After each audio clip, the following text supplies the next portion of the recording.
Bueno, pues yo voy a seguir con el tema resurrección y ascensión.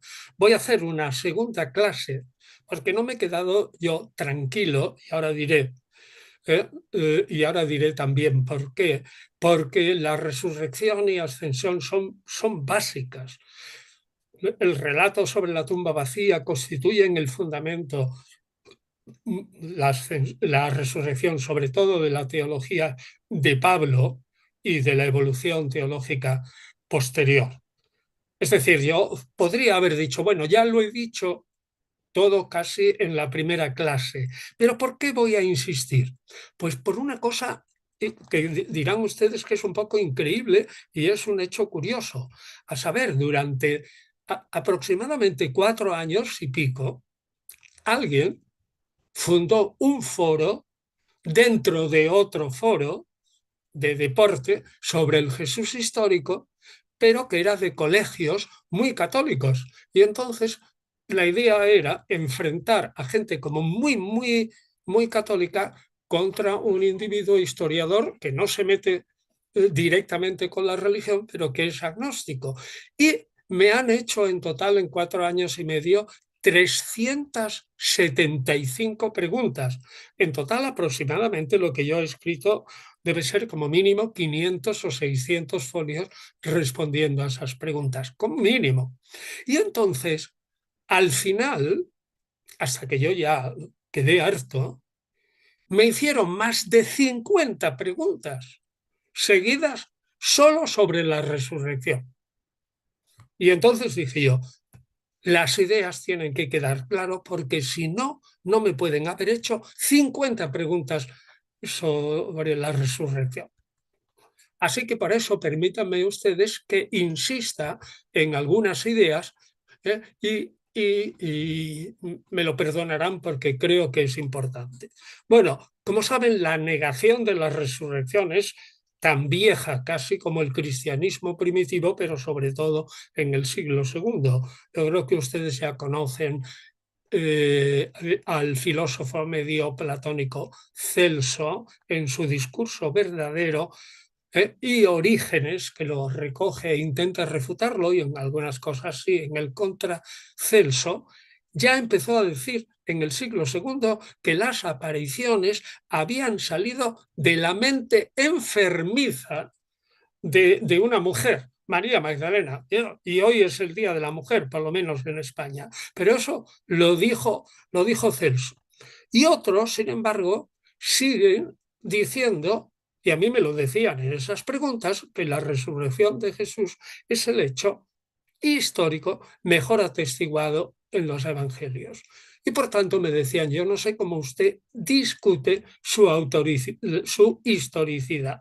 Pues bien, yo tengo que decir, el historiador independiente ha de distinguir entre el hecho, la resurrección, que yo no puedo explicar, ni tampoco es mi ámbito de trabajo, y la fe en que ese hecho ocurrió, lo cual sí está sujeto a crítica porque esa fe está depositada en textos. Las dos cosas son diferentes, hecho, testimonio. La cuestión, creo, básica al historiador radica en mostrar que partiendo de una suposición u otra del mundo natural, o sea, partiendo de la existencia de la resurrección de una u otra manera en el siglo I, era fácil que se formara en los evangelios la fe en la resurrección y que se organizara el relato sobre ella. Es decir, lo importante es que sin duda alguna en el mundo primero, del siglo I, perdón, los discípulos creían en la resurrección y en las apariciones. Recuerden el texto casi último que puse el otro día de Lucas 24, los discípulos de Emaús, y cómo ellos, cuando Jesús les dice paz a vosotros, se aterrorizan y se asustan porque les parecía que veían a un espíritu. Esto es importante, lo primero. Y en Mateo en Mateo 14:26, cuando se narra el milagro de Jesús andando sobre las aguas, los discípulos dicen que están viendo un fantasma. Luego creen en espíritus y fantasmas que se aparecen. Ahora bien, el historiador debe pensar como punto de partida que los evangelios no cuentan las visiones reales, no podían, muchos años después que pudieron tener los discípulos, visiones, sí, reales, ¿no? Sino cómo los evangelistas se imaginaban que ellos, los discípulos y discípulas, podían tenerlos. Y sobre esto, cómo se imagina, volveremos luego y pondremos algún ejemplo ilustrativo. Y por lo tanto, repito que el historiador lo que tiene que hacer es que algo ampliamente representado en el mundo antiguo se podía presentar en los evangelios si se daban las circunstancias oportunas. Así que yo sigo con mi tarea de historiador y nada más, y cada uno va pensando lo que quiera. Bueno, lo primero es decir, ¿cuánto duraron las visiones? Bueno, pues en principio no lo sabemos. Desde luego Pablo tiene visiones y otras parece también que hay gente que tiene visiones. Es evidente que el Apocalipsis, año 96, es un escrito visionario, pero hay un momento en que cesan esas apariciones de los evangelios. ¿Por qué? ¿Por qué cesan? ¿Por qué se acaban? La respuesta creo que es sencilla, porque una vez que un grupo con peso crítico, ¿no? El grupo ya tiene bien afianzada la fe de que Jesús está vivo, que está en la gloria de Dios Padre, y esta fe va asentándose en las diversas comunidades, ya no se necesitan más apariciones o visiones. Es decir, que con el tiempo desaparecen las apariciones directas de Jesús. Bueno, y además, porque ellos pensaban por su fe mesiánica, pensaban, fíjense, no es posible que lo del maestro, la vida y el final horrible del maestro Jesús haya acabado de este modo. Jesús no ha podido engañarnos y esta idea no es posible, reaparece en Hechos 2:23, donde el discurso de Pedro, donde Pedro dice claramente, Dios ha resucitado a Jesús desligando los lazos de la muerte porque no era posible, insisto, no era posible que Jesús quedara bajo su dominio. Bueno, ahora lo diré, que muchos investigadores piensan que el primero en tener visiones fue Pedro, lo dice Pablo, etcétera, y era el que se sentía probablemente más culpable sobre esta teoría de la culpabilidad y visiones. Volveremos cuando hablemos de la teoría de Lüdemann, Gerd Lüdemann, G-E-R-D, Gerd Lüdemann, L-U con diéresis D-E-M-A-N-N. Es posible algunos que opinan, muchos historiadores, que fue Pedro el primero el que tuvo esas visiones precisamente por ese amargor y su tristeza, y que lo de las mujeres que fueron las primeras no es posible desde un punto de vista crítico literario, repito, desde un punto de vista crítico literario, porque ya en Mateo 28:8, al regresar de la tumba las mujeres, anuncia un ángel, lo que sea, a las mujeres que esa tumba está vacía. Jesús no está allí. O sea que eso es claro. Entonces, a pesar de lo que se diga, también es probable que fueran las mujeres las primeras que sintieran la ausencia de Jesús, sin duda alguna. Y también su presencia espiritual. Así que es posible que tanto Pedro como las mujeres se convencieran de que era absolutamente verdad. Y las mujeres, en principio, y no Pedro, convencieron a sus colegas varones mucho más incrédulos. Guilleber es de los que defiende con Pablo, 1 Corintios 15:5, que, y con Lucas 22:31, que Lucas 22:31, que fue Pedro el primero. Porque fíjense, Lucas 22:31 no está en ningún texto todavía, es muy breve. Le dice Jesús a Pedro: Simón, Simón, después de su negación, mira que Satanás, ah, bueno, o después o antes, da igual, ha solicitado el poder para cribaros como trigo, pero yo he rogado por ti para que tu fe no desfallezca. Y tú, cuando hayas vuelto, es decir, más probable después, confirma a tus hermanos. Igualmente puede interpretarse Juan 21:15, cuando Jesús le dice a Pedro: apacienta mis ovejas. Bueno, pero esto es, en el fondo, también para un historiador, una hipótesis.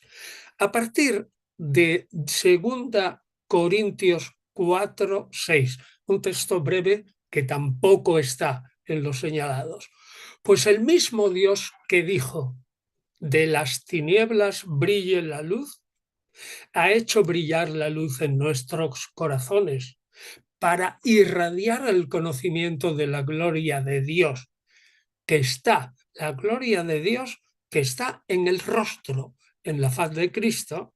De ahí, 2 Corintios 4:6, deduce Guilleber que Pablo, en sus visiones, lo que ve es al Cristo glorificado.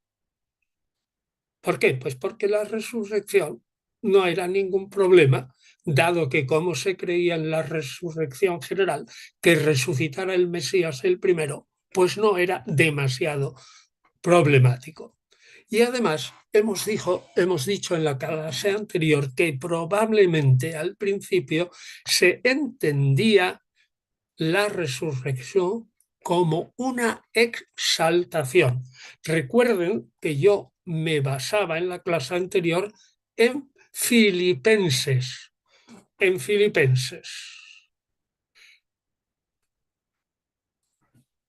capítulo 2, 6 al 11. Jesús se humilló a sí mismo, etcétera, por lo cual Dios lo exaltó hacia lo alto. Y entonces, exaltado, le confiere ese nombre. Marcos y Mateo, pues por eso no cuentan la ascensión ni nada, sino que piensan en la resurrección sin más. Ahora, luego como dije, que muy pronto hubo un movimiento exegético de búsqueda en las escrituras para confirmar esta creencia en la resurrección por las apariciones.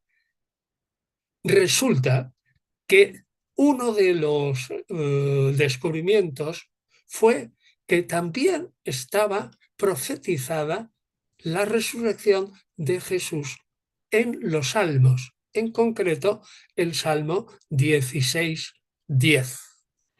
Tú, que dice así: tú no abandonarás mi alma en el Sheol y no permitirás que tu santo sufra corrupción.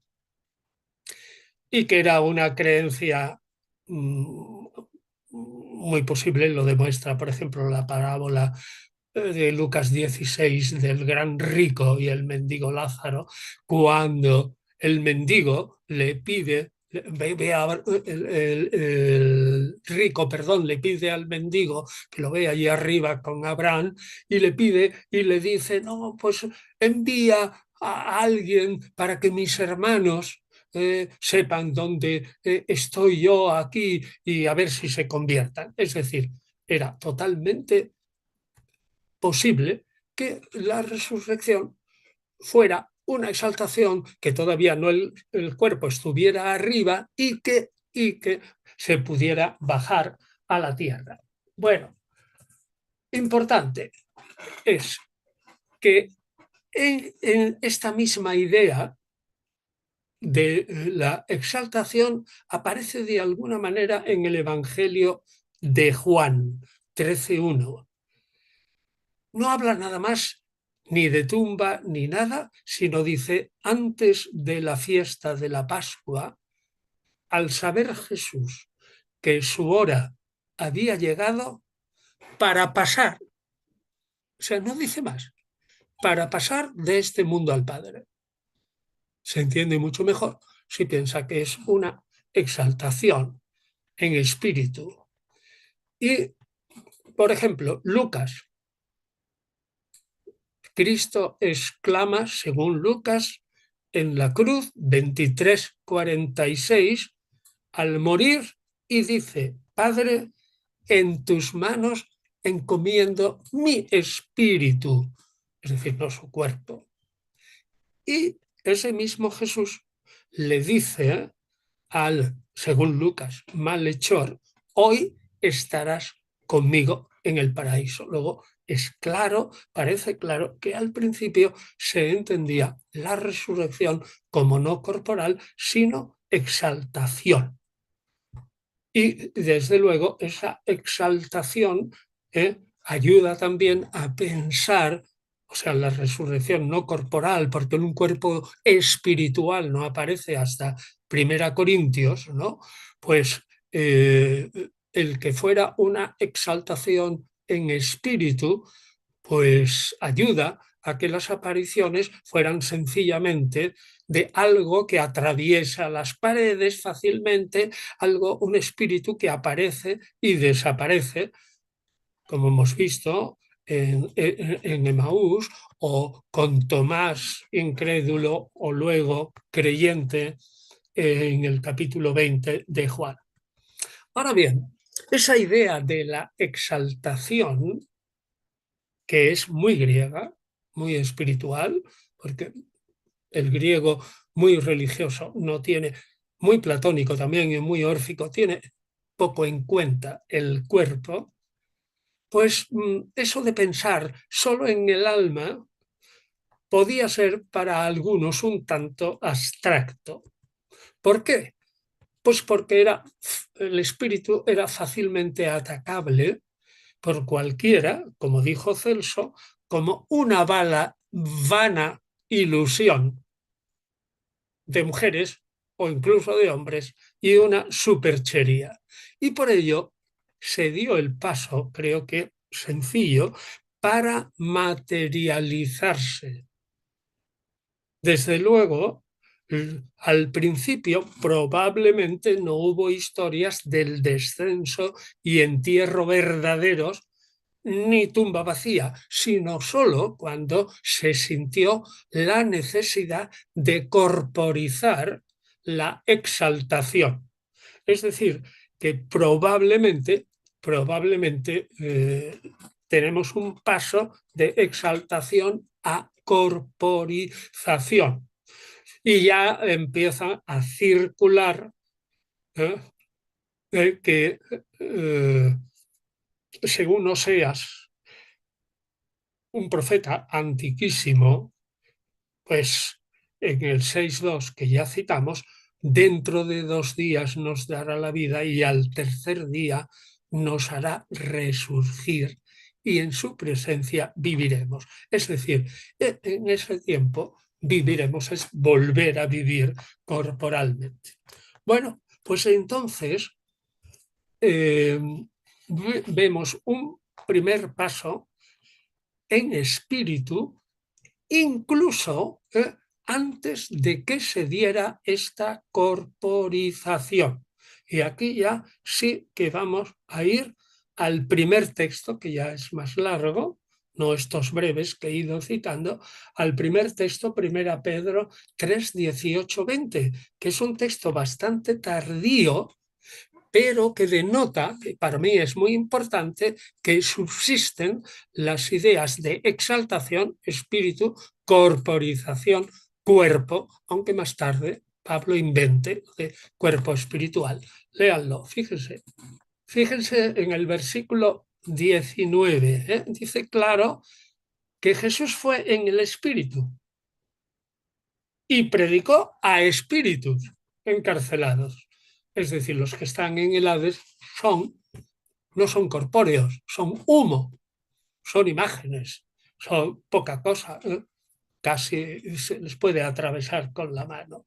Es decir, que estamos en un momento, 1 Pedro tardío, en el que todavía subsisten las dos concepciones, y esto para mí es muy importante porque eh, no dije claramente que no se borró de un plumazo la idea de que la resurrección era meramente exaltación. Vayamos al texto 2, que es un texto muy interesante de las Odas de Salomón. Son unas odas gnósticas, ¿eh? Son del siglo II y es increíble,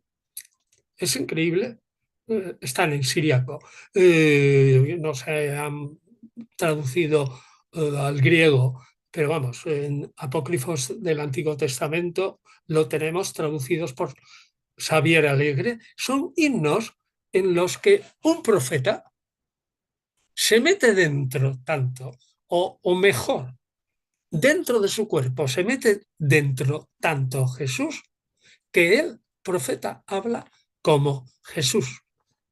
Es decir, es como en el cuarto evangelio, ¿no? Cuando Jesús lanza esos discursos, pero los que están oyéndolo el domingo, pues ven que el que está hablando es un profeta, no es Jesús, pero es a la vez Jesús. Fíjense,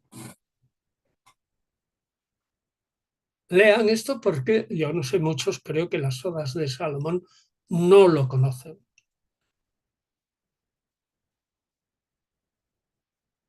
Ahí tenemos otra vez que descendió al Sheol, evidentemente está hablando de la idea de 1 Pedro. Es curioso, ¿eh? Asamblea de vivos entre los muertos, les hablé con labios vivos, o sea que hay aquí como una mezcla, ¿eh? Y entonces los espíritus ruegan que les saque, y lo dice este personaje, como si fuera Jesús, que los espíritus le habían pedido a Jesús, sácanos de las ataduras de las tinieblas. Y entonces, que sean salvos también nosotros contigo, pues tú eres nuestro Salvador. O sea, aquí ya se reconoce a Jesús como Salvador y tal.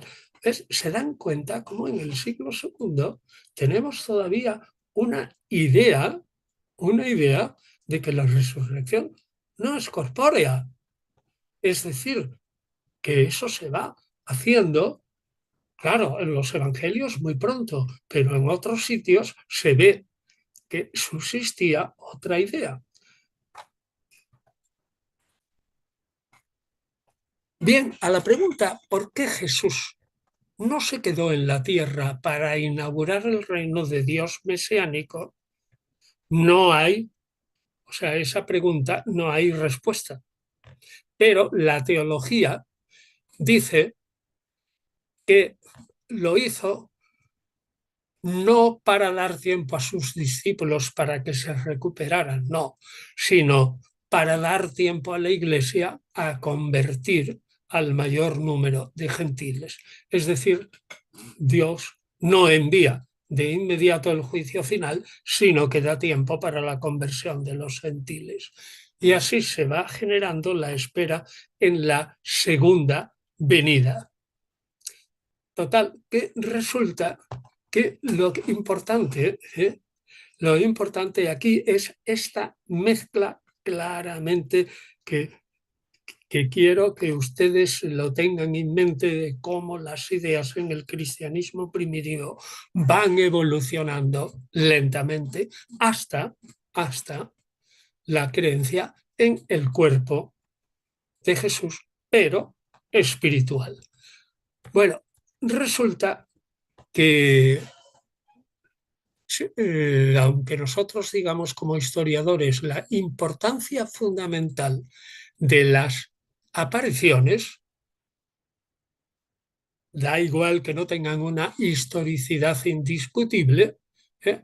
Sí existe esa tradición y por tanto el historiador puede juzgar otras hipótesis sobre las apariciones que no son serias, es decir, se puede decir son visiones, van al principio exaltación, corporización, es decir, se forma una hipótesis realista, pero hay otras hipótesis que son ridículas. Y yo creo que es bueno eh, que las digamos. Por ejemplo, yo he leído alguna vez, aunque no puedo ahora citarlo, una hipótesis ridícula que afirma que como Jesús tenía un hermano gemelo, Tomás, que este hermano gemelo, yo sé qué locura, ¿no? Hizo una suerte de escena teatral que se presentó a los apóstoles disfrazado de su hermano Jesús y lo creyeron. Yo creo que esto y otras cosas más que en libros modernos se ridiculiza esas mentiras, dicen, fundamentales del cristianismo, tampoco hay que hacerles caso. Bueno, y como anuncié al principio, vayamos a otras hipótesis que son más serias. Y como dije, la de Gerd Lüdemann, que fue profesor del Nuevo Testamento en Göttingen, en Gotinga, y que supuso un libro sobre la resurrección, un notable escándalo en la teología protestante. Bueno, veremos que no estamos totalmente de acuerdo con sus hipótesis, pero sí fundamentalmente. Bien, Ludemann sostiene que las apariciones fueron meras alucinaciones colectivas. Claro, esto es bastante duro porque entre el protestantismo hay muchos creyentes, incluso en Alemania, muy fundamentalistas. Y decir que las apariciones son sensaciones subjetivas en el ámbito sensorial aparente, es decir, no real, pues es mucho decir. Y entonces Ludemann reconstruye en su hipótesis cómo fueron los acontecimientos tras la muerte de Jesús. Acepta que los discípulos huyen, que van a Galilea, que eso lo expresa Marcos diciendo 14:28, heriré al pastor, se dispersarán las ovejas, os precederé en Galilea, etc. Acepta en contra de Lucas que las apariciones fueron en Galilea y no en Jerusalén, en Galilea. Y que el primero, opina, el primero fue Pedro. Y Lüdemann vuelve otra vez sobre la hipótesis de la culpa. Como Pedro era un individuo que estaba absolutamente abrumado por la culpa de haber negado a Jesús, esa culpa como sistema compensatorio hace que tenga alucinaciones y ve a Jesús vivo. Naturalmente, Pedro, dice Lüdemann, interpreta su alucinación o visión como algo real, asume que Jesús está vivo en los cielos, ya no está en la tierra, reúne a sus compañeros y les convence que va a venir el reino de Dios enseguida, porque una de las condiciones previas, es decir, la resurrección de los muertos, ya se había cumplido porque el primogénito entre los muertos, Jesús, ya había resucitado. Total, que convence también a la familia de Jesús y de este modo, dice Lüdemann, el tándem Santiago, Jacobo, Pedro se convierten en los adalides de la creencia firme en la resurrección. Como esto era una creencia enseguida común, Pablo, impactado por esa posibilidad, no podemos saber nada más, lo que él afirma que tuvo una visión y que vio al Jesús resucitado de algún modo o al Padre que le presentaba al Jesús resucitado y se convenció de que lo que él perseguía, o la tesis de aquellos a quienes él perseguía, era verdad. Jesús había resucitado. Y no sabemos si la primera interpretación de Pablo fue espiritual o no. Bien, lo cierto es que hasta el 56, nada menos, no inventa, entre comillas, Pablo, la idea de un cuerpo espiritual. Bueno, lo importante es que si hay un cuerpo, aunque sea espiritual, ya para los discípulos de Pablo en 1 Corintios, por lo tanto, en torno al 60, lo necesario es que se genere, como no se puede comprobar lo de las apariciones porque son subjetivas de cada uno, es necesario, dice Ludemann, que se genere la historia de la tumba vacía. Es decir, es imposible comprobar una alucinación, pero si se habla que testigos vieron la tumba vacía, ahí tenemos un caso firme de que Jesús ha resucitado corporalmente, ya que el cuerpo no está aquí. Ahora bien, yo recordaría a Ludemann y, en fin, esto José Alonso lo ha hecho en su libro sobre la resurrección, que hasta el año 326, fíjense, 326, no hay constancia histórica de que la Iglesia judeocristiana de Jerusalén mantuviera el recuerdo del lugar donde había sido enterrado Jesús y que el Santo Sepulcro aparece en torno al 326 bajo un templo dedicado a Venus, y eso lo confirma Eusebio en la vida de Constantino 3, 26, 28. Así que un descubrimiento tan tardío, casi a mitad del siglo IV, demuestra claramente la intención de la Iglesia de, si ahí había un templo de Venus, sustituirlo por un templo cristiano. Es decir, lo que hacía la religión cristiana en el momento en que al menos es declarada no perseguible, es poco a poco ir sustituyendo lo pagano por lo cristiano. Y lo que es curioso es que con la visita de Helena, el obispo de Jerusalén, entonces Macario, fue cuando cayó en la cuenta de que la idea de la tumba vacía, que hasta ese momento no había suscitado en Jerusalén mismo ningún deseo de encontrarla, podía favorecer lo que hoy denominaríamos como turismo religioso. Total, que Macario recibió dinero de Santa Elena, la madre de Constantino, y allí se hizo la Basílica del Santo Sepulcro. Por lo tanto, para Ludemann, toda la tradición sobre Jesús es una alucinación de Pedro, y insiste Ludemann en estos elementos que más que psicológicos son casi psiquiátricos. Bueno, pero Si ustedes leen el libro de Javier Alonso, verán que hay otras vías interesantes de explicación. Porque, por ejemplo, Lüdemann no puede explicar por qué las tradiciones sobre la tumba vacía no las unen con varones continuamente, sino normalmente tienen como protagonistas a mujeres.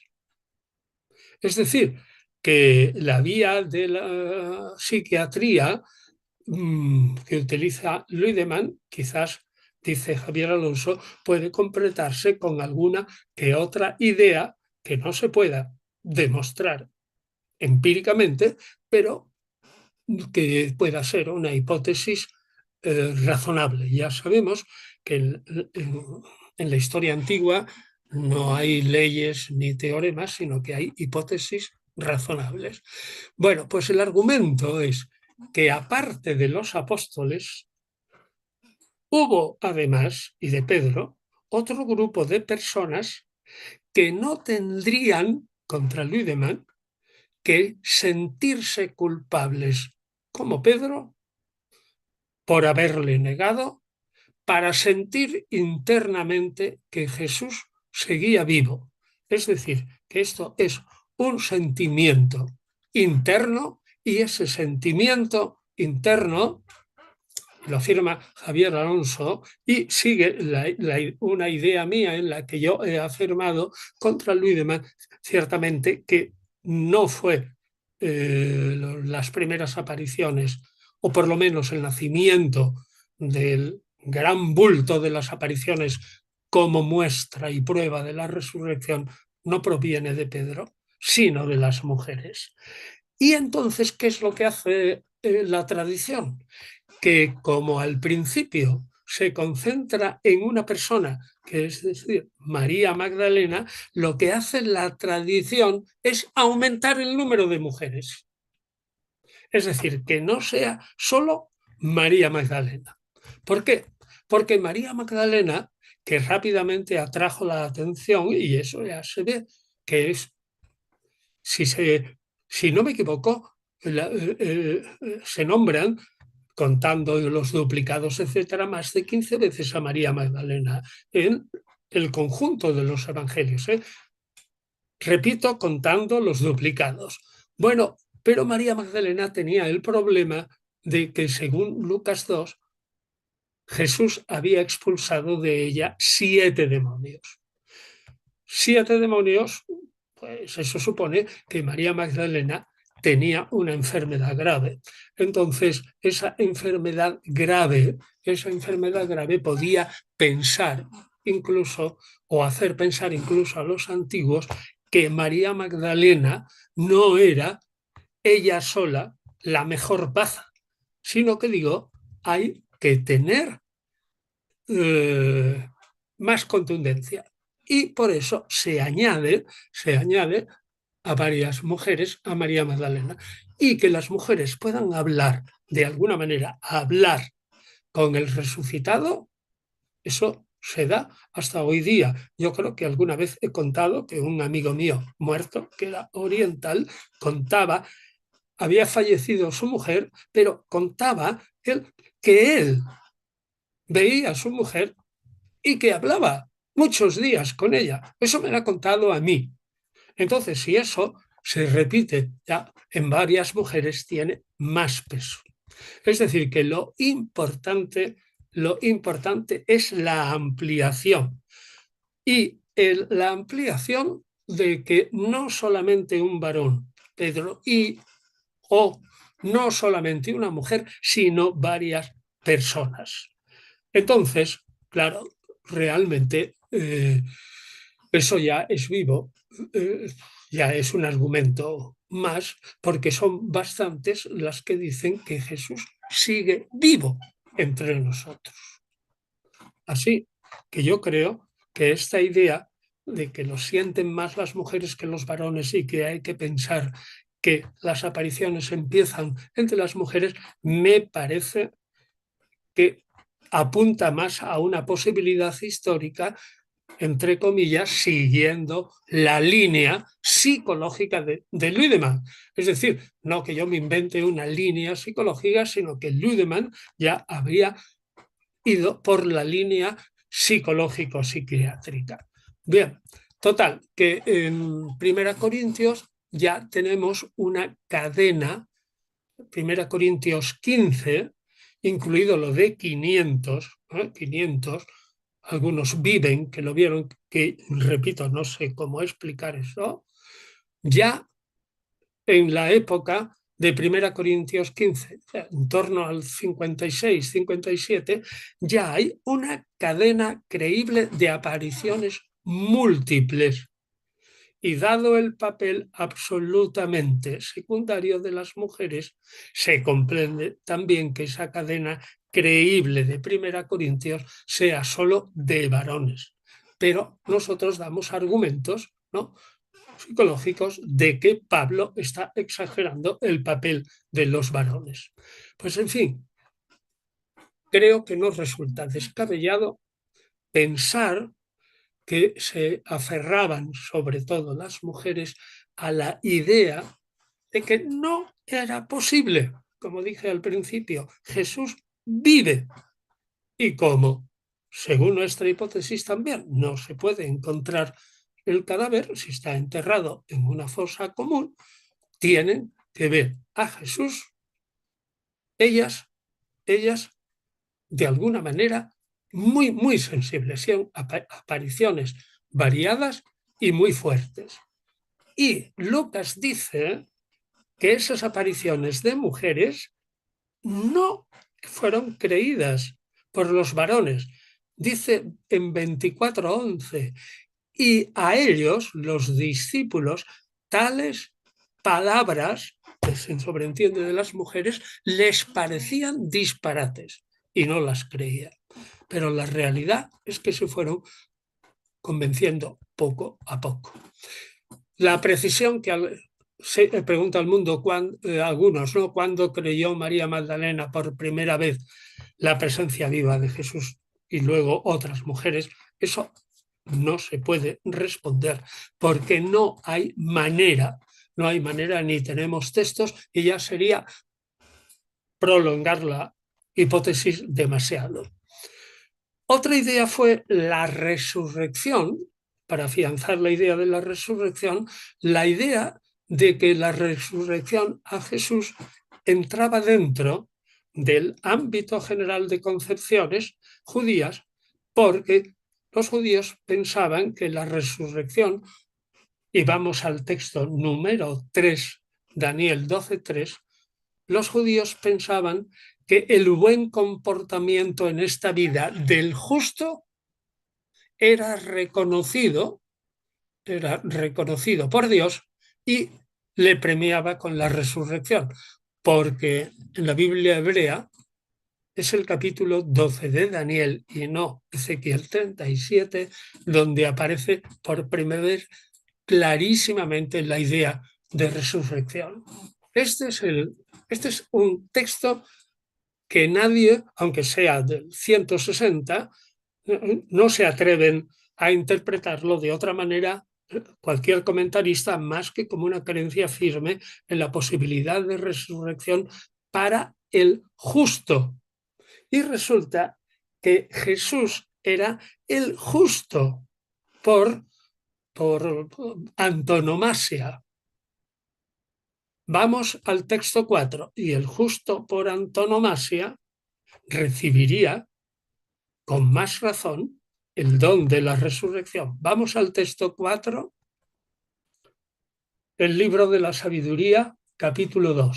Fíjense otra vez cómo 2:23 al 3:4. Fíjense otra vez. Las almas de los justos, y Jesús es el justo por antonomasia, el siervo justo sufriente. Las almas de los justos están en manos de Dios. No les tocará la gehenna. Ya, claro, estamos en el siglo I, a lo mejor, no lo sabemos, 100 años después de que escribiera Daniel, y ahí ya se ve clarísimamente que hay una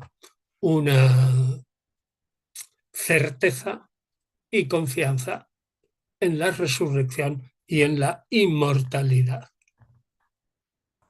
Y como dije antes, el que también los salmos hubieran previsto en ese escudriñamiento de las escrituras por parte de los seguidores de Jesús, hubieran previsto la resurrección del varón justo, fue otro argumento muy notable. Vayamos al texto 5, donde en Hechos de los Apóstoles, Pedro cita el Salmo 16, en Septuaginta, Salmo 15. Observen otra vez el texto, lo que yo dije antes. Era imposible. Fíjense cerca del final. No abandonarás, no permitirás que tu santo, es decir, el justo, experimente la corrupción. Me hiciste conocer los caminos de la vida y me llenarás de gozo con tu presencia. Es decir, bueno, no sabemos de qué fecha es exactamente este salmo, pero para los cristianos primitivos eso importaba muy poco. Lo importante es que el salmista, que era un profeta, así que era claro, Jesús fue un caso extraordinario del varón justo por excelencia, inicuamente asesinado y por eso resucitado por Dios.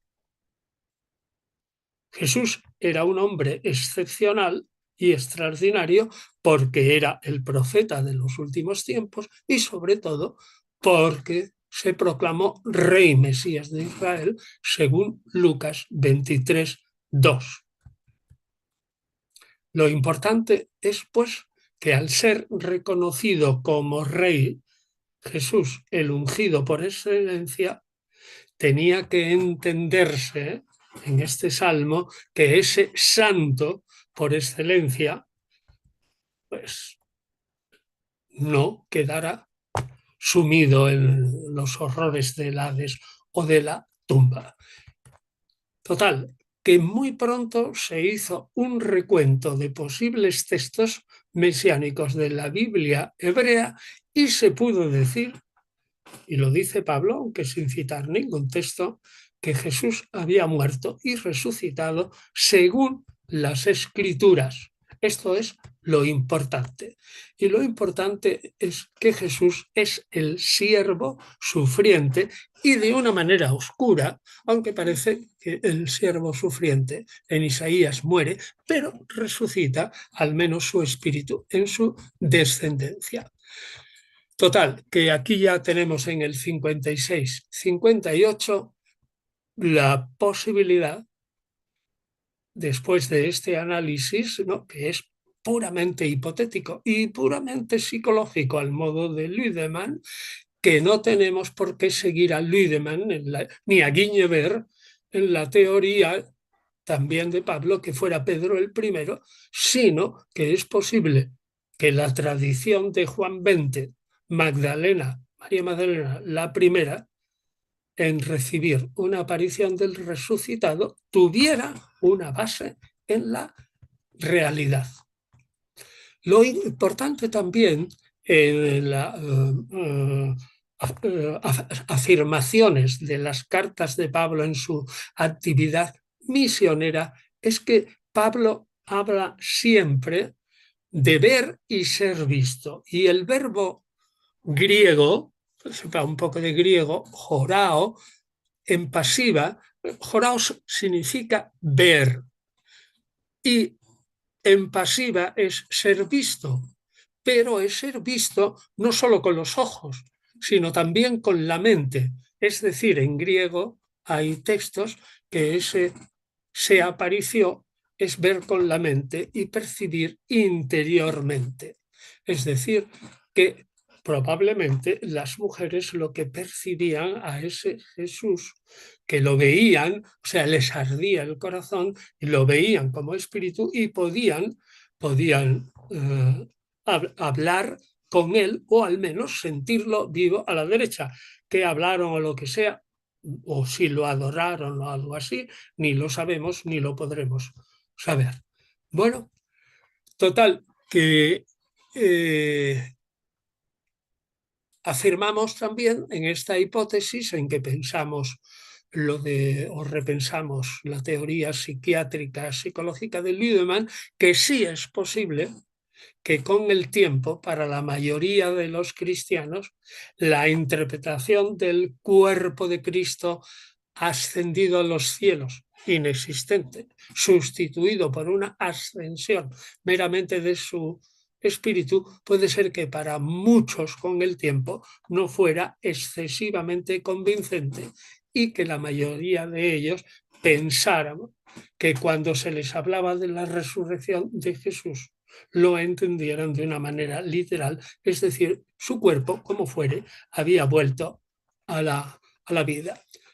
Lo cierto es que entre la redacción de la primera carta a los Corintios, como hemos dicho, en torno al 56 más o menos, y la aparición de los evangelios entre el 71 y el 100, se produce un proceso de elaboración de narraciones sobre la resurrección que se van acercando cada vez más a la resurrección corpórea y a la prueba de esa resurrección corpórea con la idea de que las mujeres vieron la tumba vacía.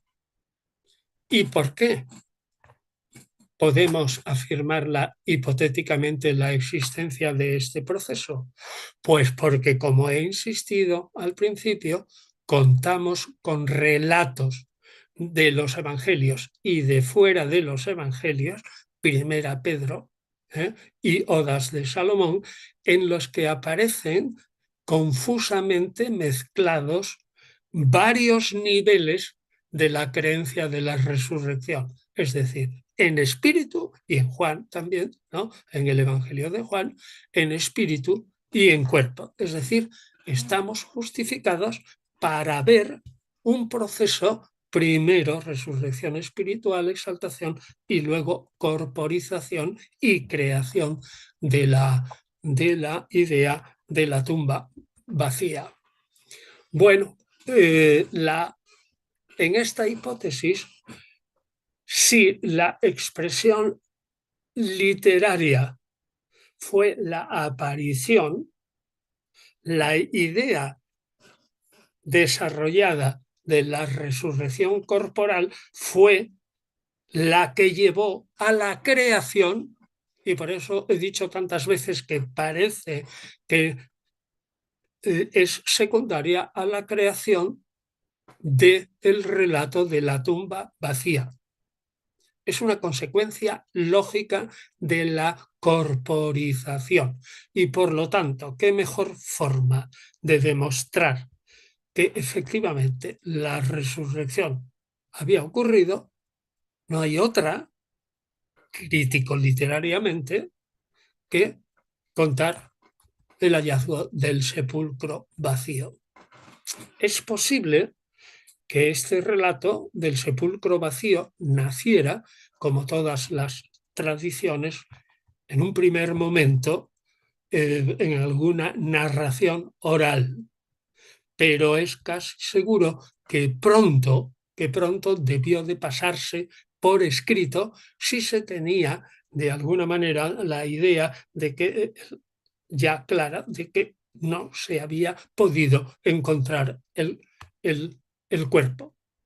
Esta hipótesis afirma que el proceso de la tumba vacía se hizo literariamente de la siguiente manera. Repito, es hipotético, es puramente hipotético.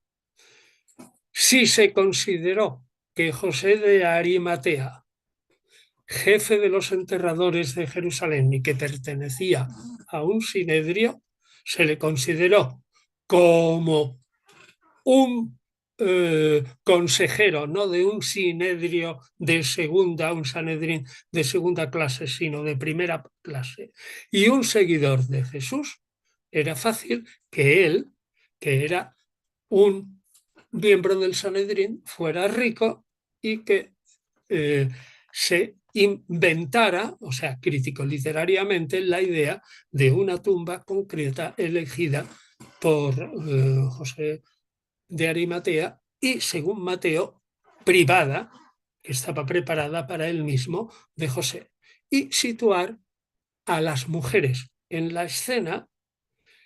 Crítico literariamente explica muy bien, ¿eh?, con el pretexto de acudir el domingo para ungir el cadáver, hace que literariamente sea normal incluirla, con lo cual la hipótesis, que es una reconstrucción, puede parecer inverosímil.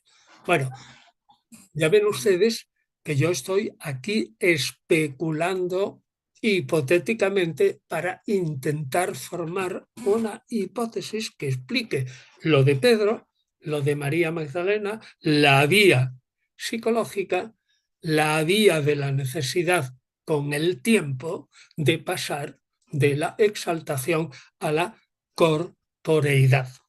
Una cosa que es muy importante en contra de mucha gente fanática, por otro extremo, que este proceso hipotético de creación de esta historia no consiste de ningún modo en una conspiración, como dijo Reimarus, urdida de mala fe por una serie de fanáticos que querían autoengañarse y engañar a la gente sobre algo que sabían que no es cierto. Personalmente opino, aun defendiendo esta hipótesis, que tal idea es absolutamente absurda y no está contrastada por el análisis crítico literario de las narraciones y por lo que viene después. Sencillamente, tenemos un proceso histórico, un proceso plausible, una expresión literaria de unas palabras que al principio son sentimientos y luego se plasman en palabras, y una construcción narrativa absolutamente aceptada en el mundo antiguo. Y ahora viene mi último argumento y creo que es bastante interesante. Pasado el tiempo, los evangelistas, o sea, la plasmación de esta hipótesis que comienza oralmente, ¿no?, y se va desarrollando, pasado el tiempo y con el deseo de replicar a la gente que estaban atacando la idea de que Jesús era el Mesías y que los creyentes contaban lo que les daba la gana, ¿eh?, esto no era posible, no es un urdimiento de los evangelistas para engañar, sino que, y aquí viene mi argumento, era el modo de contar en la antigüedad cosas de las que no se sabía cómo habían ocurrido, pero de las que estaban seguros que sí habían ocurrido. Y voy a poner dos ejemplos. Es decir, cuando un historiador en el mundo antiguo sabía que una cosa había ocurrido, pero no sabía el cómo, en ocasiones se planteaban hipotéticamente narrar como ocurrido aquello que les parecía más verosímil. Y vamos al texto 6, que es famosísimo. Tucídides, Historia de la Guerra del Peloponeso. Fíjense, es un historiador científico, el primero, Tucídides. Declara su intención de que todo lo que cuenta es verdad y garantiza la veracidad de lo narrado, pero se refiere fundamentalmente a los hechos que él mismo había presenciado personalmente. Era un testigo ocular, autóptes, y su visión era una autopsia, ¿eh?, era una visión. o lo que le habían transmitido algunos testigos a él que les preguntaba y que él lo había ido apuntando. Pero, fíjense, al poner en boca de un personaje un discurso, el propio Tucídides reconoce que él ha reconstruido ese discurso. Es decir, que él sabe la idea general, que él no sabe cómo fue ese discurso porque no estaba presente o se ha perdido, ¿eh? Y entonces dice claramente, en cuanto a los discursos, vuelvan otra vez al texto 6, los he formulado yo, Tucídides, al modo que me pareció más apropiado a las circunstancias, ciñéndome al pensamiento de lo que realmente se había pronunciado. Pero que él no lo sabe. Y otro caso, que esto es probablemente más interesante, es, ya saben ustedes de sobra que hemos citado muchas veces a Flavio Josefo, que escribe La guerra de los judíos. Bien, lo conocemos. Flavio Josefo, sin duda, fue testigo presencial de muchos de los hechos narrados hasta que se pasó a los romanos, porque de hecho tomó parte activa en la guerra y era el jefe de J. Pero ahora voy a lo que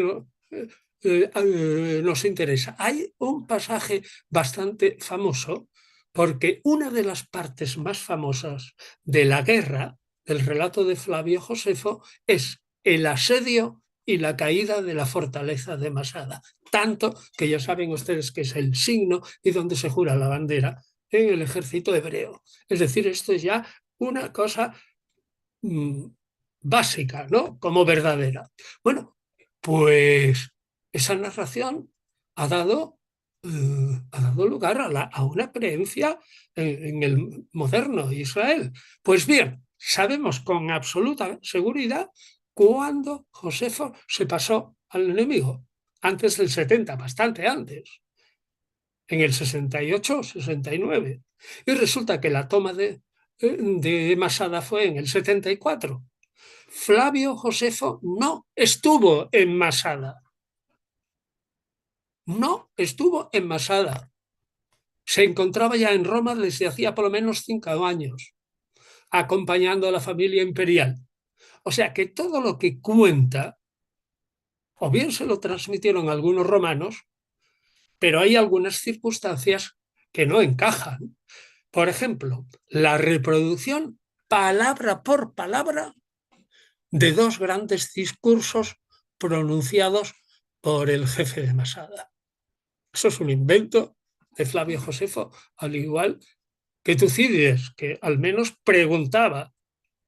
Flavio Josefo a lo mejor preguntaba a los romanos. Bien, concedámoslo, pero es un invento. Hizo exactamente lo que había afirmado que había hecho Tucídides. Es decir, donde el dato no llega, alcanza la inventiva bien intencionada del historiador.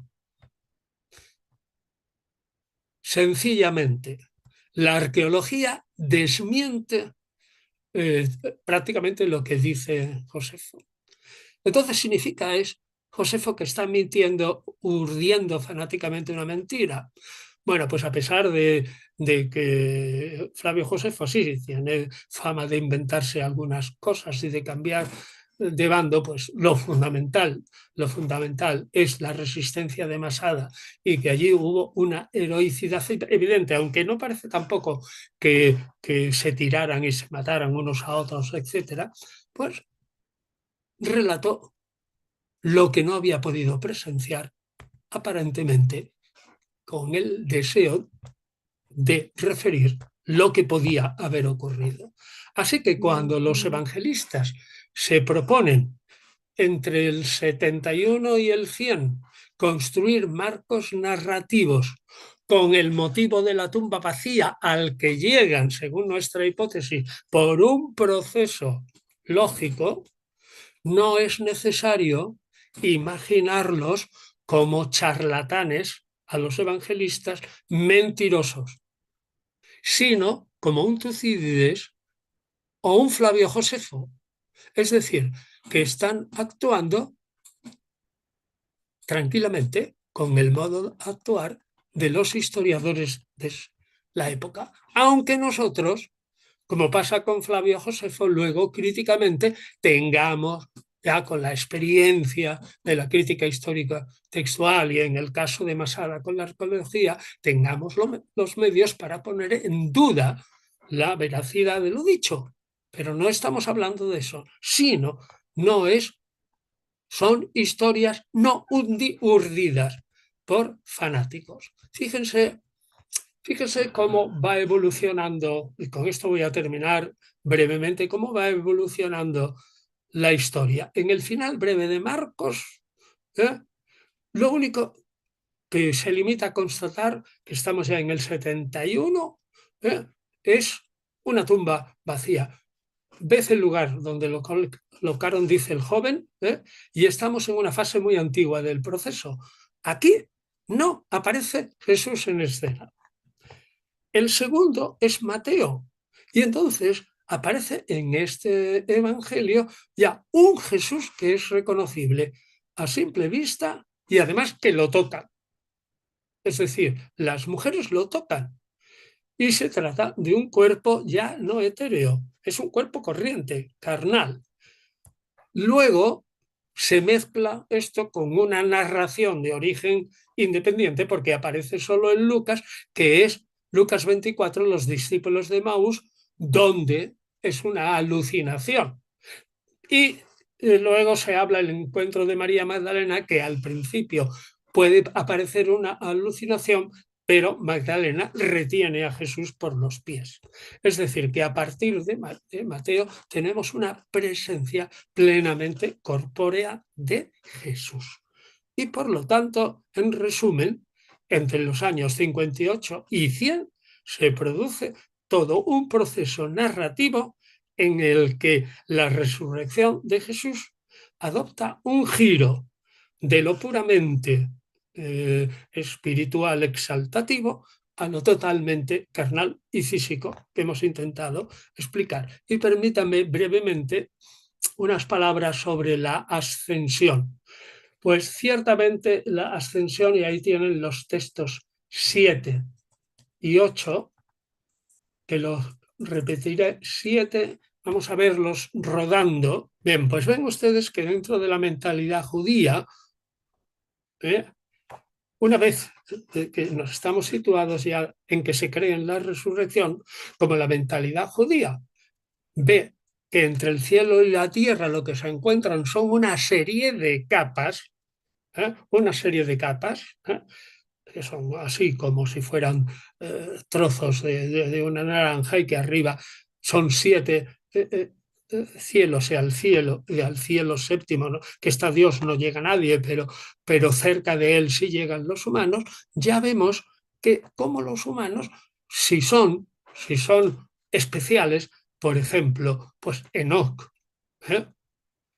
Eh, o, o Elías, sobre todo, estos dos y más tarde, Abraham, Moisés, Ezequiel y Daniel, por mencionar unos pocos, fueron gente que fueron capaces de ser de algún modo asumidos desde la tierra y llevados al cielo.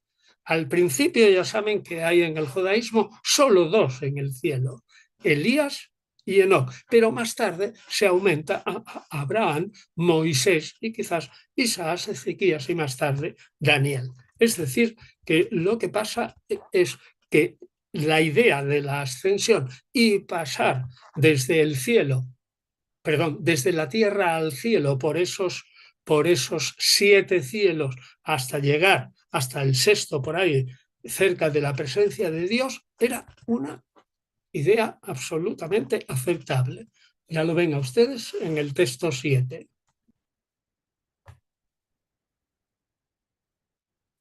Ascensión en Betania, bendición elevado al cielo, etc. Vamos al texto 9. Aquí he ampliado el texto 7. Vuélvanlo a leer.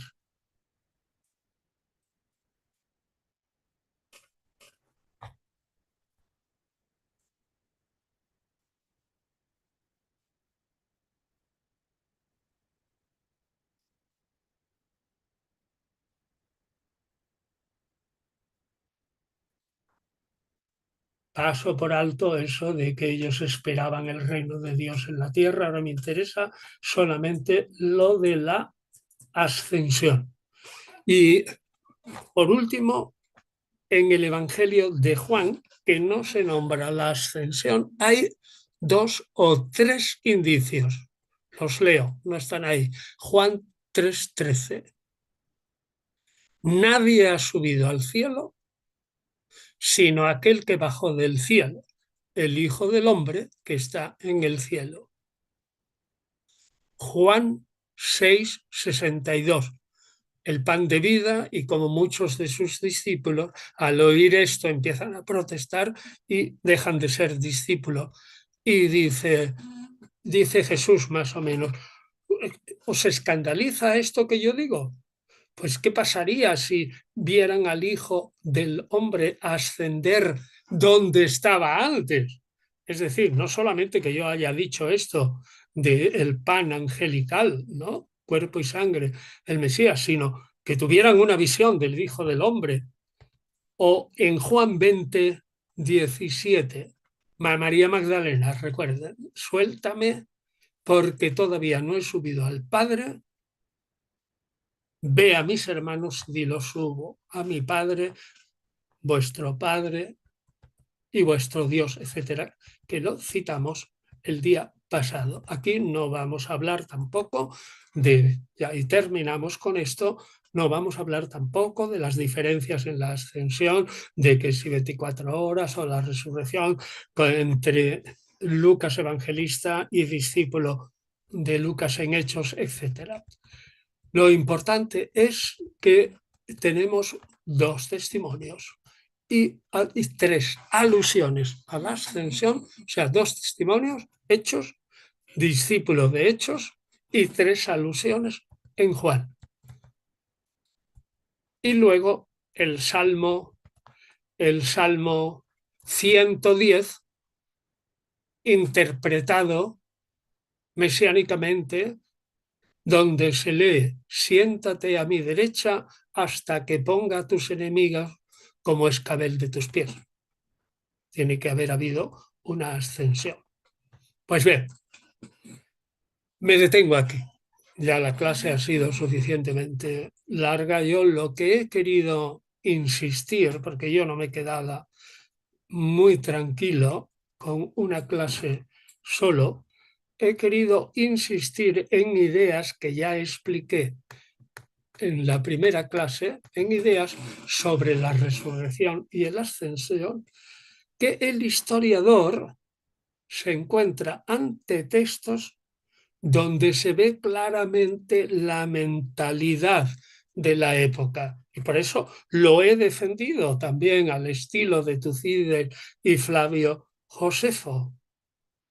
Yo espero que no se me tache ya de sesgado o incluso de anticlerical cuando he intentado hacer un bosquejo de que pudo ocurrir ese paso de la exaltación a lo corpóreo y al invento de la tumba vacía. Bueno, allá cada uno. La actitud escéptica del siglo XXI no tiene nada que ver con la creencia del siglo I, y esto no quiere decir que el creyente de hoy no pueda atenerse a lo que dicen los evangelios o bien pensarlo más críticamente con esta actitud de esta segunda clase, que cada cual opte por lo que le parezca mejor. Muchas gracias. Gracias, profesor Antonio. Y bueno, gracias también a los compañeros que están en la clase del día de hoy. Bueno, profesor, le voy a dar primeramente la pregunta a Miguel Vázquez, luego, de acuerdo como los tengo aquí en la pantalla, a Marcelo Prieto y luego a Enrique Nachel. ¿Ok? Bueno, Miguel, vamos a hacer la pregunta al profesor. A ver, Miguel, Listo. ¿Se escucha bien, profesor? Sí. sí. Listo, perfecto. Mi pregunta es la siguiente. Si la resurrección corporal es de aparición tardía en la tradición sobre Jesús, también hemos aprendido que el judaísmo palestino pensaba la resurrección y la vida de un modo más material, sí, más carnal. Entonces, ¿no es más razonable pensar que la resurrección corpórea fue la primera tradición, ya que los primeros seguidores de Jesús eran judíos? Bueno, bien, admito que podría pensarse que los judíos, que eran tan corpóreos, ¿no? fueran adictos a esa hipótesis. Yo la admito. Es decir, se puede pensar. Pero es que los textos, y los he puesto, nos hablan de exaltación. Entonces, ¿qué hago con los textos que nos hablan de exaltación? Si no hubiera textos que nos hablan continuamente de exaltación y de espíritu, repetidas veces, abrazaría su hipótesis. Pero yo estoy formulando una hipótesis que coge una y otra, y el paso de una a otra y por qué. Y son hipótesis psicológico-psiquiátricas, y crítico-literarias. Vale, ¿le parece bien? Lo pensaba más que todo porque como el tema de la exaltación aparece ya en los evangelios que son después del 70, pensaba que de pronto el tema de la tesis de la exaltación era para resolver cuestiones después del año 70, pero que en un principio de pronto no era un problema para los primeros seguidores. Bueno, podría ser, yo no digo que fuera para resolver, pero es que en el año 70 las acusaciones eran de todo tipo, ¿no? Y sobre todo en el siglo segundo. A mí me parece que al principio, ¿no? Al principio es mucho más sencillo pensar si no se ha encontrado el cadáver, que este es un supuesto. Ya sabe que yo me baso en un supuesto que no se encontró el cuerpo. Es decir, la hipótesis que hemos barajado es de la fosa común, con Hechos 13, 27, 29. Entonces, si no se encontró el cuerpo, una manera de eludir el problema de que no se encontró el cuerpo es pensar en la exaltación. Yo creo que tiene su lógica, ¿no? Ok, Es que no listo, se encontró el cuerpo. ok, listo. Listo, profesor. Esa era mi pregunta. Muchas gracias. Gracias, Miguel. Ok, vamos entonces con Marcelo Prieto y luego con Enrique. Gracias. Buenos días acá en Costa Rica. Mi consulta es, ahora estuvimos hablando un poquito de María Magdalena como por lo menos uno de los primeros testigos. Eh, Hoy, por lo menos aquí, se está celebrando el Día de la Mujer y he visto algunas publicaciones que hacen referencia, que yo entiendo que son falsas, pero quería corroborar, que, que existe como una fuente que se llama Evangelio de María Magdalena, que entiendo que puede existir, pero hace referencia que es muy contemporáneo a los evangelios sinópticos y que entonces fue dejado por fuera por el hecho de ser de una mujer, ¿verdad? Y cosas así. Yo quería corroborar que no es contemporáneo de los sinópticos, sino Bueno, que existe una fuente y es más tardía. vale, Gracias. vale. Gracias, gracias. La pregunta es muy interesante. El Evangelio de María Magdalena está en los textos de Nag Hammadi. Ha sido traducido por José Monserrate. El editor de todos los textos soy yo. Es un texto del siglo segundo, evidentemente. No, ha aparecido cerca de Nag Hammadi, no pertenece a Nag Hammadi, pero probablemente es del mismo scriptorium y se ha conservado en un papiro, el papiro veroninense 8504 por ahí. Entonces ese es un texto claramente que se ha conservado en copto del siglo IV y que es un texto gnóstico. Pertenece ya al gnosticismo, es decir, no a la gnosis como tal, sino cuando a la gnosis se pone por escrito. Y son textos mucho más tardíos. Ahora, evidentemente, sí es verdad que al final hay un machismo impresionante, ¿eh? Hay un machismo impresionante de Pedro, ¿eh? porque Pedro, vamos, se ríe de María Magdalena, la hace llorar, dice que cómo es posible que el Salvador le hubiera dicho semejantes cosas y no a ellos que eran varones. Y entonces no hay más remedio. Y entonces hay otro discípulo que le dice, oye, Pedro, así claramente, siempre fuiste muy bruto, así. Andrés creo que era, ¿no? Siempre fuiste muy bruto. Hombre, no dice la palabra bruto, sino muy arrojado, ¿no? Y dice, ah, claro, siempre fuiste muy bruto. Entonces, ¿cómo vas a negar la posibilidad de que Jesús hiciera lo que le diera la gana y que escogiera a una mujer como transmisora de su primera aparición, ya que lo dice, claro, no lo dice el texto de María Magdalena, es Evangelio, pero ya que está así afirmado, se sobreentiende, ¿no? Se referiría el autor al Evangelio de Juan, que es uno, junto con Pablo y el Evangelio de Mateo, de los que se comentan más en la Gnosis. Es decir, ese texto de María Magdalena, que tanto como el Evangelio de Felipe, el segundo Apocalipsis de Santiago, el Evangelio de Tomás, sobre todo algunos pasajes, ¿no? Bueno, pues eso, vamos, eso es producto Código da Vinci, sin más. La novela de Dan Brown. Y de ahí vienen todas esas afirmaciones. Pero Dan Brown lo hace absolutamente queriendo. Él sabe perfectamente lo que escribe. Vamos, le pongo una demostración. Que sabe perfectamente que lo que está diciendo del Evangelio de Felipe, de María Magdalena y del Evangelio de María, es falso y lo presenta en boca de un investigador de Oxford. Me baso en lo siguiente. Dan Brown ha hecho una novela que yo no he leído, pero que he leído en el periódico, El Código da Vinci sí, pero no esta que estoy citando entre comillas ahora, sobre Sevilla. Fue a Sevilla, estuvo meses en Sevilla.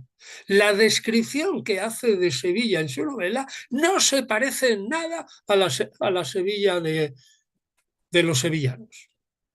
Es decir, que Dan Brown cambia tranquilamente, pero lo pone en boca de un investigador de Oxford, como si eso fuera una verdad absoluta. Entonces la gente se lo cree. Y ya está. No tengo más que decir. Gracias. Ok, vamos a darle ahora la palabra a Enrique Nacher. Vamos a ver, en el capítulo de la resurrección de Mateo, capítulo 28, ahí ¿Cómo ha las dicho? primeras, Capítulo, no sé si le he oído bien. el capítulo 28 de 28. Mateo, Es que no le he sí, oído. Sí, gracias. Capítulo 28, sí. sí. Las primeras que se aparecen a Jesús son María Magdalena y la otra María, que se supone Sí. que es María Cleofalas, Bueno, que es la madre de Santiago el Menor. sí. Buf, Vale, pero es que ahí lo que pone más adelante es que adoran a Jesús. Y luego sí. más adelante, en los 11 discípulos también pone adoran a Jesús. Pero esto yo lo encuentro en la Biblia de la Nueva Versión Internacional, también lo encuentro en la Reina Valera y también lo encuentro en la famosa Biblia de Jerusalén, que la edición que tengo yo ha sido revisada por Rafael Aguirre. En las tres pone que adoran a Jesús tanto las Marías como los discípulos. Pero en su Biblia, en su Nuevo Testamento, en la Biblia del Nuevo Testamento de Nácar Colunga y en la Biblia de Luis Alfonso Sockel, no se encuentra lo de adorar. Entonces, yo me pregunto si ahí hay un problema de traducción de las versiones originales, porque en las No, versiones no. originales no sé cómo se traduce el griego, porque yo no sé griego, pero por lo visto hay dos palabras, una que es proscruneo y otra que es Sí. la trella. Tengo el texto aquí. Ya tengo el Entonces, texto aquí. yo no sé Miren, si en la Biblia del Códice Sinaítico o el Cádice Vaticano está lo de adorar. Sí, sí Y está. no sé qué palabra se emplea, pero me extraña lo de adorar a uno que recién se ha resucitado y aún no se sabe si es Dios. Hombre, pero tenga en cuenta que Mateo está escribiendo en el 85. La idea de Martin Hengel y de otros, de Hurtado, Larry Hurtado y de muchos, es que la cristología avanzó tantísimo en 15 o 20 años, a pesar de que Pablo y Pedro en el discurso de Pentecostés hablan de la divinización de Jesús, y en esto tenemos que hablar nosotros también, es post-mortem. Sin embargo, lo que pasa en el cristianismo primitivo es aquello que ocurre post-mortem es de alguna manera o tuvo que reflejarse de alguna manera en la persona que estaba viva. Y lo cierto es que en las primeras muestras de adoración de Jesús, que son muy tempranas, y de culto a Jesús, y lo tiene usted, ya le digo, en los libros de Larry Hurtado. Es canadiense, aunque digan que es estadounidense, y tiene un apellido español, pero bueno, no sabe ni español siquiera. Pero los libros están, sígueme, algunos, ¿no? Porque cuándo o cómo dieron culto a Jesús los primeros cristianos, y también James Dunn en Verbo Divino también tiene el culto a Jesús de los primeros cristianos. Cuando escribe Mateo ya se puede utilizar proskineo. Tengo el texto griego delante, es 28:9. Yo no soy el que ha traducido Mateo, sino José Montserrat. Y digo clarísimamente en el prólogo que el editor del libro gordo, yo puedo corregir o apuntar algunos errores, o amplifique aquí, o vea esto, o vea lo otro, pero una interpretación de uno de los tres personas que hemos hecho el libro gordo, el editor, que soy yo, no la corrige ni la corregirá jamás. Eso que usted dice, Enrique, y que tiene razón, el verbo es proskineo, y la proskinesis se hacía en el mundo oriental, y ahora voy a poner ese ejemplo del mundo oriental, porque a lo mejor hay una escapatoria. Se hacía a Alejandro Magno, que era un ser humano y estaba vivo. Los griegos, Alejandro Magno lo rechazaba, la proskínesis, porque él tenía conciencia de tener un espíritu divino, pero que era un humano. Y entonces la proskínesis era en general rechazada. Ahora, ¿se debe traducir por adorar? Yo creo que sí. Y poner en una nota lo que yo estoy diciendo. Yo no recuerdo ahora si Montserrat ha puesto alguna nota ahí o no, y había que preguntárselo a él. Pero les repito que el avance de la cristología es súper Ya, rápido. Lea de Martín la Hengel, cosa es el que Hijo de Dios, y de Larry. también me extraña que en el Nácar Colunga y en el Alfonso Sockel tampoco lo Bueno, especifique. pero usted me Adorar. pregunta a mí que a usted le extraña. Bueno, pues a mí me extraña también, pero yo no puedo decir nada. Yo Ya, es le que a veces, comento solamente que si yo hubiera traducido Mateo, habría puesto también la palabra sí, adorar, porque la proskínesis es adoración, en griego en esta época. Bueno, sí, pero a piense veces se también, confunde. la defensa es que la proskínesis se hacía desde el siglo IV a hombres. No le he dicho que el primero, Sí, a un general griego. que el general griego, sí, que fue en el siglo IV, ¿no? Sí. Pues es que estamos en un mundo que en el siglo XXI no podemos comprenderlo totalmente. Es que en el ¿Cómo diablos? siglo I era muy fácil adorar a alguien, sí. Se Ahora, adoraban a los emperadores a y mucha adorar gente. al emperador y todo. Entonces, fíjese en esto, ¿eh? Eso de decir, pues ya se le vería en lo humano aquello que tuvo porque era divino. Esto es post-concilio de Nicea. Pero espero que le convenza a usted que yo traduciría por adorar y luego lo explicaría en una nota, pero nada más. Perfectamente. Sí. Porque a veces la trella, que es más venerar, se confunde también con adorar, que es lo que nos pasa a nosotros Bueno, con las vírgenes. pero Enrique, esas son hipótesis suyas, ¿no? Yo, Claro. si me atengo que a la palabra prosquineo y veo en el Wörterbuch zum Neuen Testamento, lo primero es, que lo tengo yo aquí, de Walter Bauer, se ha traducido al inglés, se ha traducido al italiano, no se ha traducido en español, porque no hay dinero para estas obras, y adorar es lo primero. Usted comentaba los libros del profesor Larry Hurtado, del difunto Larry Hurtado. Aquí les dejo para que ustedes puedan tener acceso a él a través de la editorial Sígueme. Hay varios libros. Yo tengo, por cierto, uno aquí a la mano que es El Destructor de los Dioses, del doctor Larry Hurtado. Y hay uno muy bueno que se llama ¿Cómo llegó Jesús a ser Dios? Sí, sí, También de Larry Hurtado. Sí, ciertamente. Bueno, yo no Y, estoy y totalmente el de acuerdo. Y luego el de James Dunn, que está James traducido, Dunn. Dunn, Sí, D-U-N-N, mire ver, porque ese está traducido creo que por verbo divino. Y yo lo tengo por algún sitio por ahí.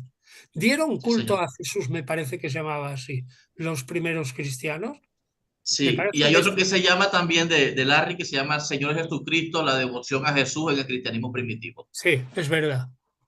Sí. Bueno, pues ya está. Esto es de Sígueme. Y de Vale. verbo divino, es eso, dieron culto a Jesús los primitivos cristianos, ese es de Dan. Una pregunta adicional, Antonio. Alfredo Santos. Profesor, tal vez suene un poco descabellada esta pregunta, pero en base a la tecnología y al pensamiento moderno sobre todo lo que son las moléculas y llegar a que todo es energía, ¿hay alguna conexión o alguna forma de tratar de entender el mundo antiguo de la resurrección a lo que se conoce hoy en día con la tecnología? Porque, por ejemplo, Mario Sabán explica y enseña, digamos, la reencarnación continua, que en un tiempo reencarna el espíritu, la energía al cuerpo y en la próxima reencarnación puede ser en algo más. Partiendo de ahí, si entendemos la resurrección del tiempo antiguo, pues es como que volver a la misma energía, ¿no? O moléculas, como quiera decirse. ¿Hay alguna forma de tratar de entender del tiempo moderno hacia el tiempo antiguo, o son completamente dos cosas separadas? Mire, Mario Sabán y yo discutimos a propósito de algunas de sus ideas, porque yo soy mucho más pedestre y él es mucho en eso más imaginativo. Yo no lo he leído nunca en los libros académicos, lo que usted pregunta. Okay. Nunca jamás lo he leído. Entonces, yo como historiador ni me preocupo de eso, porque en el siglo I no se podía entender. Eso sería una interpretación hoy del siglo XXI de la realidad de la reencarnación y de la resurrección. Bueno, bien. Yo de la reencarnación, vamos, no lo creo personalmente. No tengo más argumentos que el libro sobre la reencarnación que publicó mi departamento, así de gordo, de Avada Ediciones, y que está en todo el mundo, y a mí esa idea no me convence, y no solo no me convence, vamos, a mí me parece horrible tener que reencarnarme y todo eso y tal. Uf, a lo mejor en un perro, si me he portado mal. Parece horrible, yo no quiero esa idea. Entonces yo ni lo considero. Bueno, y después a esto creo que ya le he respondido. Eso es un desideratum para intentar salvar, pues, la resurrección es posible. Pero yo no lo he entendido, no lo he leído jamás, nunca. Muy bien, profesor. Me declaro ignorante. Muchas gracias. Y por eso decía un poco descabellada la pregunta, pero agradezco su respuesta. Pero yo me declaro ahí ignorante, no lo sé. Muy amable, profesor. Gracias. Gracias. Bueno, Antonio, no hay más preguntas. Santana. Bueno, sí, una pregunta adicional, Franklin Santana. Profe, una pregunta. Por lo que yo tenía entendido, para los judíos obviamente estaba claro el tema de la reencarnación, pero no tan puntual con el tema de la resucitación o más bien la elevación. El tema de la resucitación y elevación, ¿desde cuándo más o menos se viene trabajando? Porque existe una gran diferencia en resucitar o la elevación y la reencarnación, ¿o me equivoco? No, claro, existe, bueno, son dos conceptos distintos. Yo ni me lo planteo. Una cosa es la resucitación de un individuo que está en coma y luego vuelve a la vida con una aparente muerte cerebral durante segundos, no mucho más, ¿eh? Y del corazón también durante segundos y no mucho más. Y otra cosa es la reencarnación. Repito, yo no tengo ni idea de la reencarnación. No me interesa el tema, no pertenece a un historiador. El historiador lo que puede hacer es historia de la reencarnación en el mundo antiguo, sin creer, o sea, siendo un agnóstico total y absoluto y no creer en absoluto en la resurrección. Digo, perdón, en la reencarnación. Pero hace una historia de la idea. Ya le digo que hay un libro, por favor, busque, apúntelo. Sí, dígame. Bernabé, Santa María y Cale. Cale es lo mismo que del kit el Cale, es K-A-H-L-E.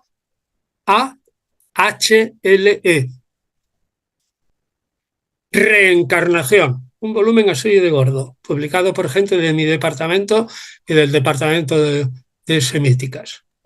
Perfecto, lo voy a buscar. Y ya para concluir, le hice la pregunta porque usted sabe que se habla obviamente de la misma reencarnación de Elías. Por eso era que quería tener esta separación. No. Claro, ya sé, sí. Ya sé sabe por dónde va, por dónde voy, ok.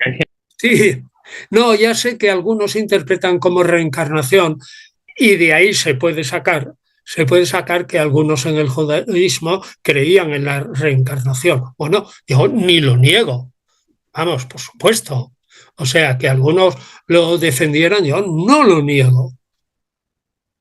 No lo niego, es evidente por Marcos 8 que algunos pensaban que Juan Bautista,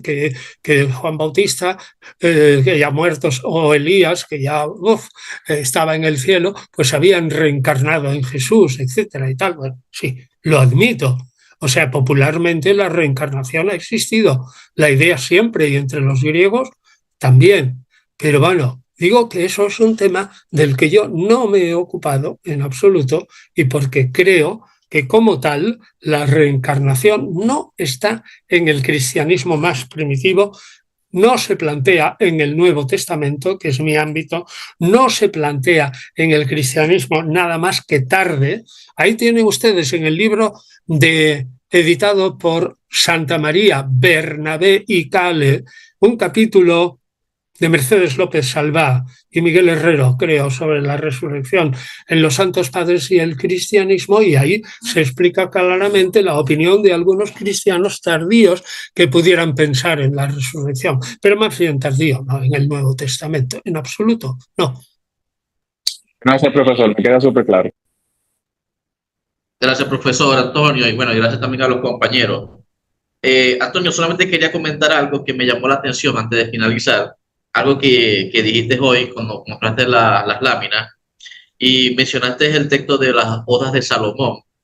Y casualmente hace como 2 semanas atrás estaba dando una clase, por cierto, de crítica textual, y hay algo interesante, ¿no? Que coincidía con lo que yo daba, pero no le buscaba relación de por qué en el códice P72, las Odas de Salomón estaban juntas con la de el Evangelio de Judas, la Epístola de Judas y la primera carta y segunda carta de Pedro.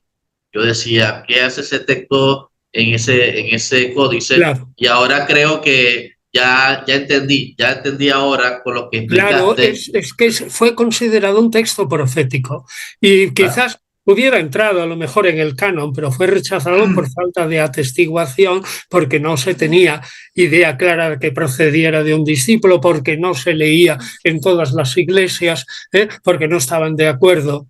todos y tal, pero desde luego es una muestra increíble del profetismo del cuarto evangelio. Es que es lo mismo, exactamente igual. Exactamente igual. Y entonces eso estaba vivo.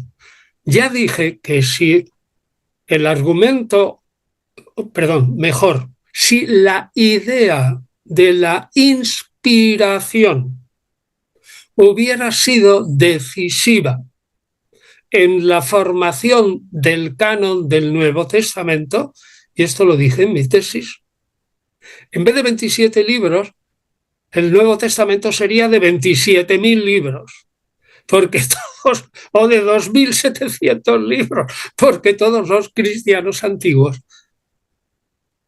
creían, los más antiguos, como comunidad neumática, y se ve clarísimo en Pablo, ¿no?